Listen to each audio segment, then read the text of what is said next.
got that feeling. Want to take the journey with me. We'll turn this floor up into the ceiling. Oh, don't let it go to waste. Can you feel it in your face? I don't need to know you. Yeah, come through with your best self. No, I'm no doctor, but I got this product. I know it's good for your health. I can't help myself. I can't help myself. No, I got to have you. No, I can't help myself. I can't help myself. No.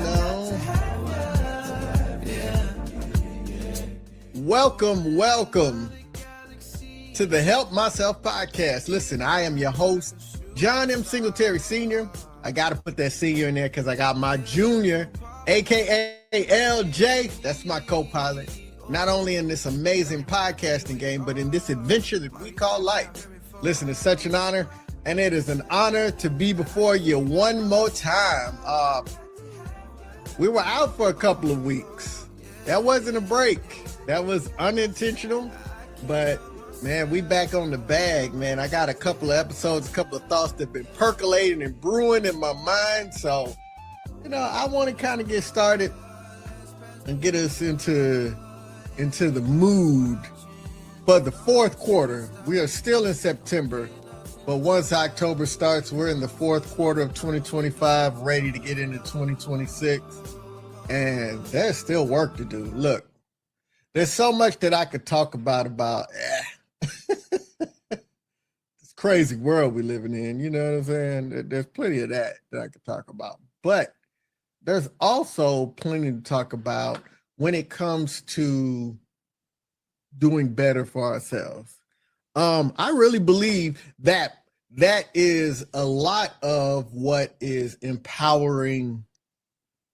A lot of the pushback on us is that we are so, man, there's so much stuff going on. There's so little peace that we're not really in a position that we can put ourselves in position to do the things that we need to do to create blocks of power, to create safety, to create economic force, to do all the things that we need to do to fight in a time where, there's a part of me that said I'd never believed that I would live to see this, but then there's another part of me that said I've kind of lived to see this before. I was just young and didn't understand it. And I understand my community has always been resilient. This fight has been on our head ever since we stepped foot into this country. And obviously we were here before the current inhabitants, but that's another story. And that's another episode. We'll definitely talk about that. But today, listen, I want to set the tone a little bit differently. So let's talk about it. A lot of us see ourselves as good people. I think it's important to see yourself as a good person. I often speak against sometimes how we can be so difficult, tough, and hard on ourselves. It's important to see yourself as a good person. But I think it's also just as, if not more important, to actually engage and follow through as a good person. And our hearts are in the right place, right? We're good people, our hearts are in the right place. But sometimes when it's time to act, our follow through doesn't match the picture that we painted of ourselves. So I want to talk about the gap between intention and action and how we can close it. And so today's episode is your heart is bigger than your follow through. Your heart is bigger than your follow through. Like, seriously, you got a good heart. You see yourself as a good person, but when it comes time to follow through and do the things that you're supposed to do, you're missing the boat right there.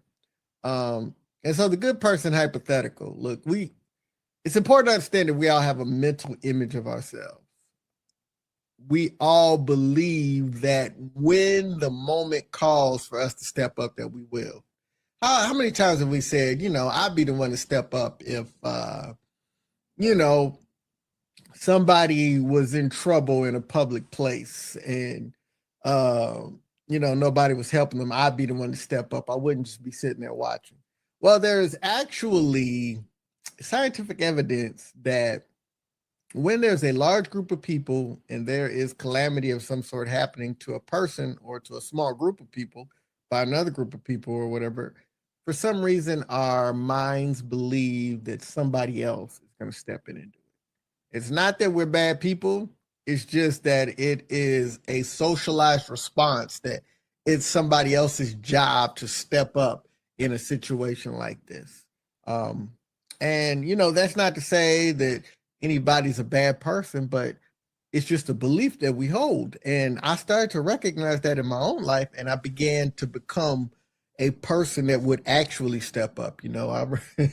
I was riding to South Carolina, me and LJ, and that was an 18-wheeler.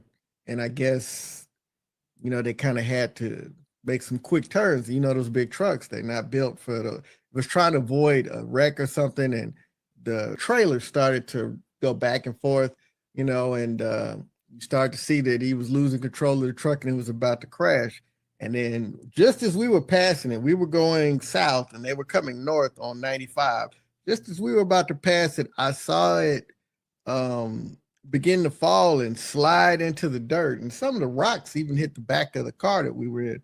And I saw that. And there was a temptation to keep driving like somebody's on it, but I stopped and I called 911. And I was very, very encouraged to know that. So I was talking with the 911 operator, and they were asking me questions, and they got my number, and they wanted me, they were like, well, can you stay there for a minute? Then they were like, no, I can let you go now. The lines are lighting up. People are calling. So it was very, very encouraging to know that many of us called. There were people on the other side of the highway that got out of their cars and made sure he was okay. And, there was a group of us that had stopped. And it was good to know that we checked in. But the reality is it would have been so easy. And actually, from how it worked out, the driver would have been fine if I would have just kept on about my business. But it is something that I have learned, that the goodness of my heart is not measured by how I feel about me, what we often do. I measure myself by my intentions. I measure others by actions. So I intended to show up, and I know I intended to show up. So I'm a good person, even though I didn't follow through. You said you'd follow through. I didn't see you follow you through, so I judge you by your actions. Recognize that other people are judging us the same way. Are we showing up? We got a good heart, but are we following through and keeping our word and showing up the way that we said it? And look, lost a mouse. But look, I know plenty of people that believe that they're that person that shows up. And when it's time to show up, they just don't. It takes more. When the rubber meets the road, you got to have preparation and discipline and action, not just good intentions. So, it's just something that you got to step up and do. Listen, I've been through it. Young John has had times when my heart, my intentions were right, but I didn't fully have the maturity, the discipline, or the consistency to back it up. I remember there was a group that I was a part of, and, we were going to put on some programming, and I wanted to step up and be a leader in the organization. I've been showing up to the meetings and leading meetings and doing things on a, on a group level, handling those responsibilities that naturally come up in that group setting. But to put on an event, it takes organization on a different level. And the current president of the organization kept telling me, hey, have you done this? When it comes to putting these things on, you got to have this. And in my mind, I got this, I'll do it, this, that, and the other. And when it came time, it wasn't a failure because there were good people in the organization that understood how to make sure that events go off decently, but it wasn't the success that I believed it would be, that I promised, that I thought I could step up to. It was well below that standard. And it was only passable because of the work of others, not because of anything that I did. I failed. in that situation because my follow through didn't match my heart. My follow through didn't match who I believed I was and what I could do. I said I would do this, this, and that. I put my word out there, but when it came for the rubber to meet the road, I didn't step up to the plate. Very thankful that this is not a situation where lives were impacted, but this was still a situation where negative impacts came from it. And it was a great learning experience. I tell people all the time, oftentimes your failures are really where you learn the most about, not just successes. Successes will mess you up. That's how you looking in the mirror thinking, dang, look, yo, is that me? I'm that one, but your failures show you. And so, I had those times and those chances, very young. And I remember there was an event going on, that was happening right in front of us. And somebody stepped in and helped and stopped it. But I was like, I should have stepped in. And those experiences have stuck with me through my life. And so what happens is that when these events happen, now it's a reflex. I just step up now. It's just automatic. I can think of so many times when there was never a thought, would somebody else do it? It's just immediately something needs to be done and I do it. But that did not come just automatic. It didn't come because I thought I was a good person. It didn't come because I had high opinion of myself or because I said I would do it. It became because I learned that I have to follow through, that I have to step up. I don't get to the opportunity to wait until I feel comfortable or confident about stepping up. In these moments where I'm needed to step up, I've learned how to step up. And it is still it's a work in progress. There are times for myself, when I talk about entrepreneurial pursuits and things that I want to do for my life, for me and LJ, that I want to make us better. There's still some stepping up. There's still those areas where I talk a good talk, but I don't step up. So even when you get to a point where you can be depended on to follow through, there is still yet work to do. So each time I learn, in crisis, that's an area that I have become very known for, being able to step up during and show up is during crisis. But I've learned, that follow through is a muscle that you have to develop, and it's not going to go perfectly, but sometimes it's just showing up. And the more you show up, the better you get at it. But not only just in crisis, but how we show up as people, what we say. Listen, I got you. I'm going to take care of this. If you need me, this, that, and the other. I know so many people that have told me, hey, you need anything, just let me know. And I'm 100% sure they mean it. They mean it. Here's the thing, though. Their heart is in the right place, but the follow through is not fully formed. And so when something comes up, well, I got this going on and that going on, and I always, this is the reverse execution of that. Sometimes you feel like you're a good person and you say things and you don't look at the whole situation and recognize whether or not that you can follow through.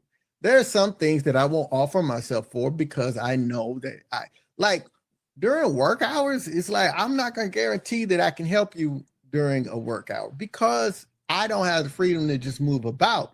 So I try to be critical about that.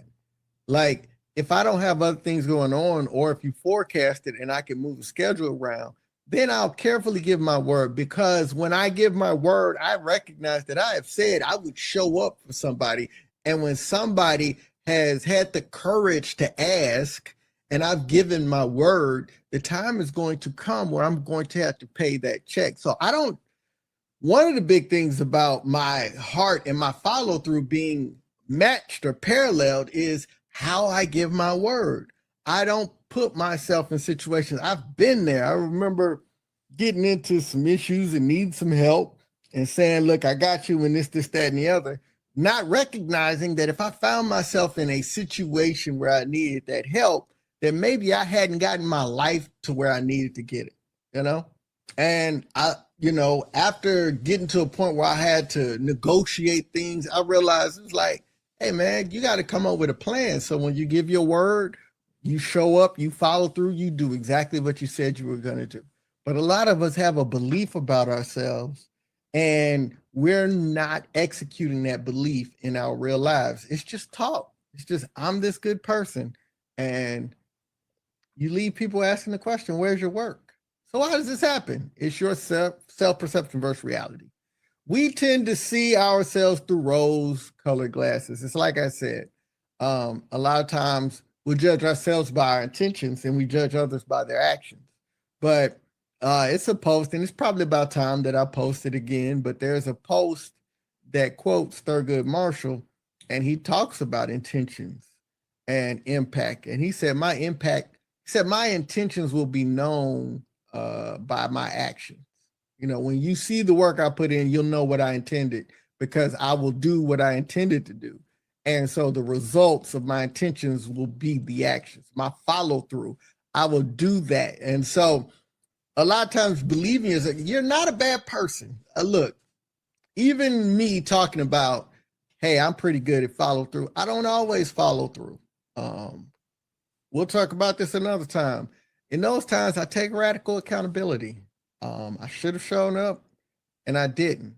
And I will be accountable for that because that was my bad. But radical accountability means that I'm going to have to do some radical work to get my follow-up to the place where it needs to be. And so sometimes that perception, I'm a good person, I mean well. Well, if you mean well, it's time to start translating your mean well into do well. Because your mean well will mean much less well if it is nowhere near your do well.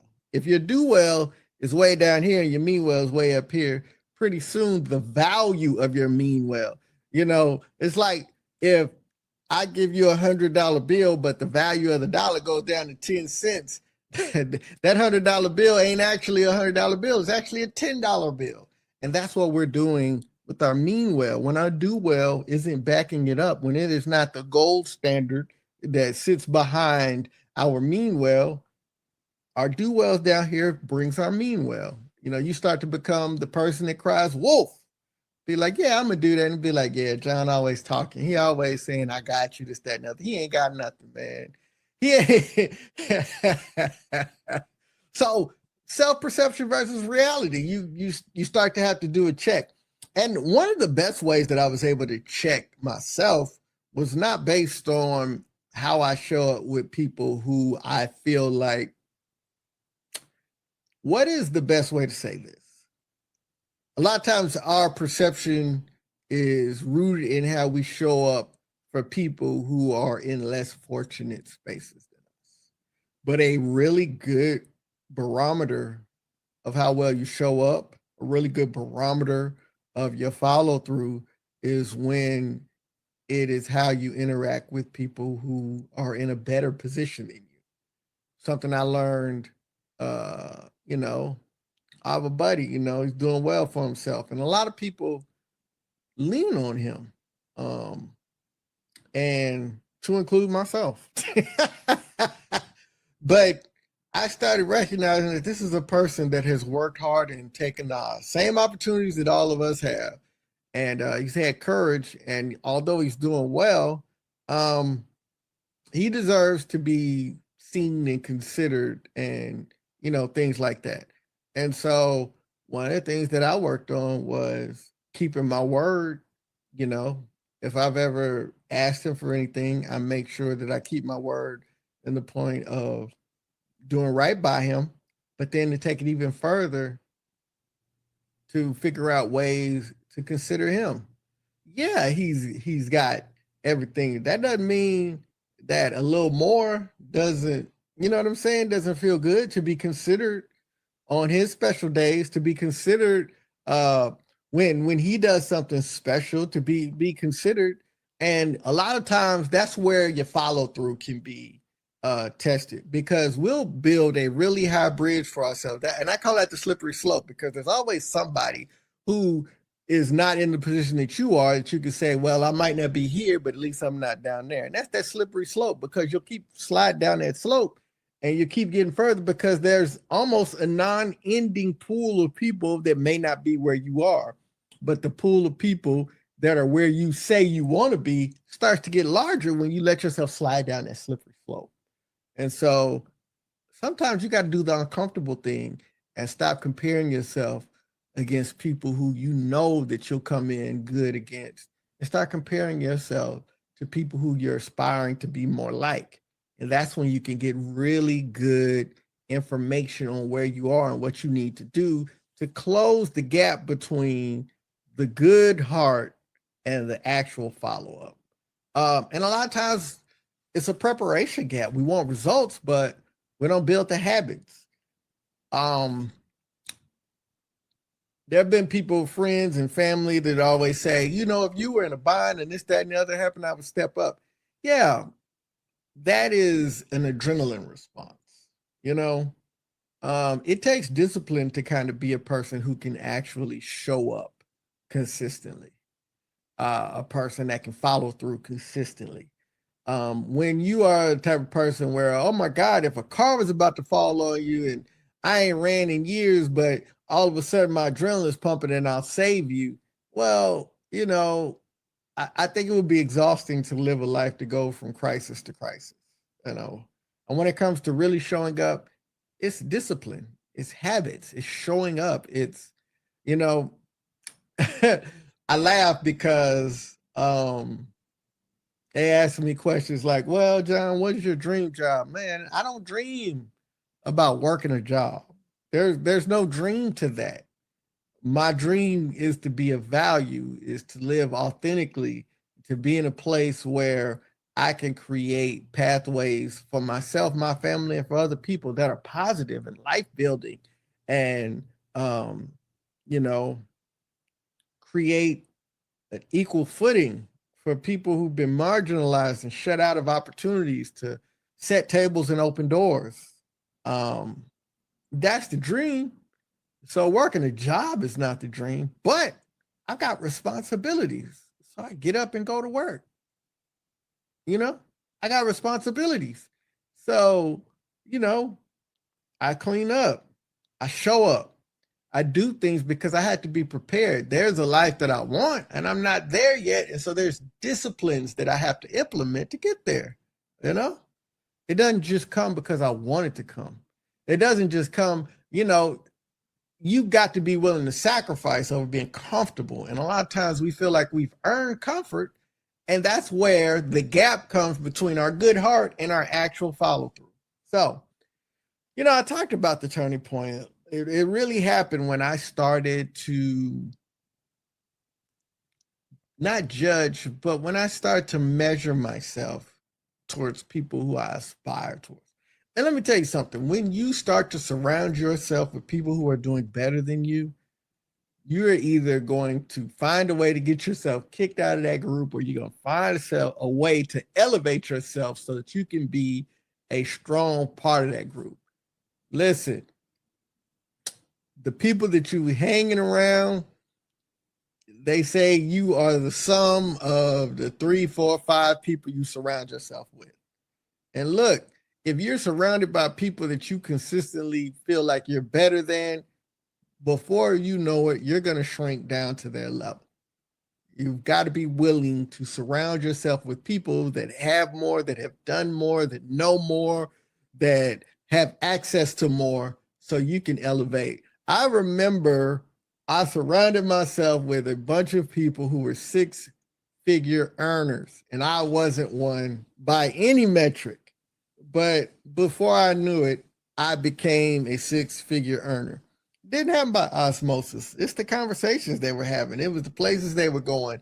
It was, you know, when they talked about their careers and the things that they had to do, there was so much hidden game in just being in the room and listening to organic conversations happen that developed me more than probably some intentional mentoring could have developed me, because I was in the room with movers and shakers, people that turned their want to into I did that.